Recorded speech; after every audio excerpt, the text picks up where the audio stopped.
Notes from Greenelsh number 38. Rely on God in prayer. Do you pray much? For yourself, others, your relationships, your education, your future, or your walk with God? Prayer from those who trust God is powerful and effective because God works through it. He changes hearts and circumstances in response to prayer. But sometimes He does so in ways we don't always expect. By faith, we need to give God the space to act and not confine Him to our timeline, our ideas, or our will. We should share with Him what we want and prefer to happen. That's good, and He wants His children to come to Him about our concerns. But in so doing, we must also recognize that He is God, and He may have a wiser approach or better timing. The prophet Isaiah reminds us of this.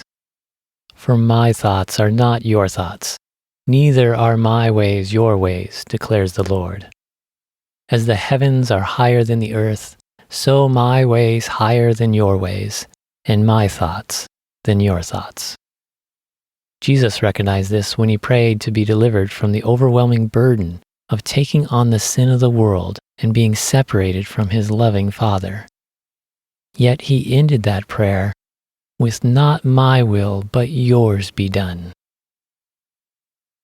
When we come before God, relying on Him in humble faith, He honors that. He speaks because we are willing to listen. He moves because we trust He will do what's right and needed. He teaches us because we are willing to be molded and trained. He reveals because we desire to see with His eyes.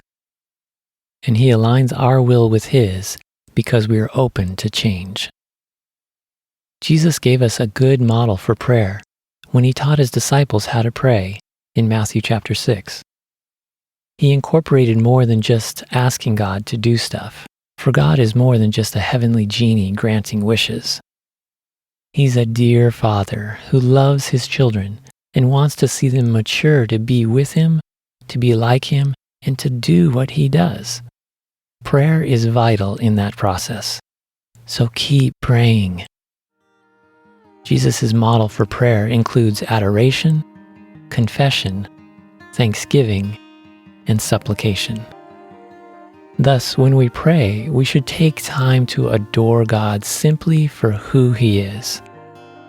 Confess any sin or offense against Him or others. Thank Him for what He does, and request Him to supply what we need and what others need. We should be specific, and we should ask God to act in line with His character and His promises.